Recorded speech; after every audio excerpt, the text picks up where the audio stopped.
అరే మొట్టవారి డిమార్ట్ సామాన్ చెప్తా రాసుకో. అది డిమార్ట్ సామాన్లు కాదే, ఇంట్లోకి కావాల్సిన సామాన్లు. 7 మంది అన్న తల్లికి ఒక పిల్ల తల్లి అంతా తిక్క నేర్పిందట. తీసుకొని రాయి. బట్టి ఇలా ఉండాలి. చెప్పు. జీలకర్ర ఎంత? గింత గింత.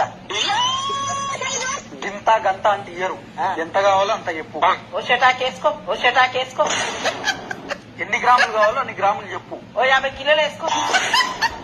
నువ్వేమన్నా దుకాణం పెడుతున్నావే, అవి కిలోలు కాదు గ్రాములు. అదే వేసుకో. నెక్స్ట్ ఆవాలు ఎంత? అవి అద్దపావు వేసుకో. అవి అద్దపావు వేసుకో. అద్దపావు అంటే గింత. గంత కాదు గింత వేసుకో. గంత కాదు గింత వేసుకో. మళ్ళీ పంచి గింతనేలే, ఎన్ని గ్రాములో చెప్పు. 100 గ్రాములు వేసుకో. అట్లా చెప్పు. తర్వాత టాయిలెట్ టాయిలెట్ పోయరాపు. టాయిలెట్ కాదురా, దోమలు వస్తే చచ్చిపోతాయి చూడు గది. అది టాయిలెట్ కాదు, ఆల్ అవుట్. ఇంకా ఒక లిప్టిక్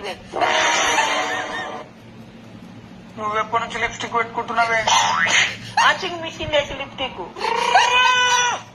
అది లిప్స్టిక్ కాదు, లిక్విడ్. నీకు ఇందాకనే చెప్పిన, ఇంకా నేర్పకండి. నేనే తిక్క నేర్పుతలే, నువ్వే నాకు తిక్కలు చెప్తున్నావు. చక్క చెప్పు. ఓ పోరడా. పోరడా ఆడేవాడు? ఒక్క నేను చేస్తున్న పోడర్రా. అది పోరడా కాదు, పౌడర్. నెక్స్ట్ అంట్ల సబ్బులు తీసుకురా. ఒకటేమో కుడక తీసుకురా. కుడకనా? కుడక అంటే అదే బాక్సులు ఉండదు. అదే బాక్సులు ఉండదు. అది కుడక కాదు, డిష్ వాష్ బార్ అంటారు. నెక్స్ట్ ఏంది? ఒక కంపార్ట్. ఎండాకాలం అయిపోయిన తర్వాత కుండెందుకే ఇప్పుడు? కుండ కాదురా, బట్టలకేస్తే కమ్మటి వాసన వస్తుంది చూడు గది గది. అది కంఫర్ట్ కాదే, కంఫర్ట్. ఈ కోదన్నా నీ సామాన్ల కోదన్నా నేను రాయను పో. లచ్చలు లచ్చలు వచ్చి చదివించినాం కదా, నీకు సామాన్ రాయనికి శాతం అయితే లేదు.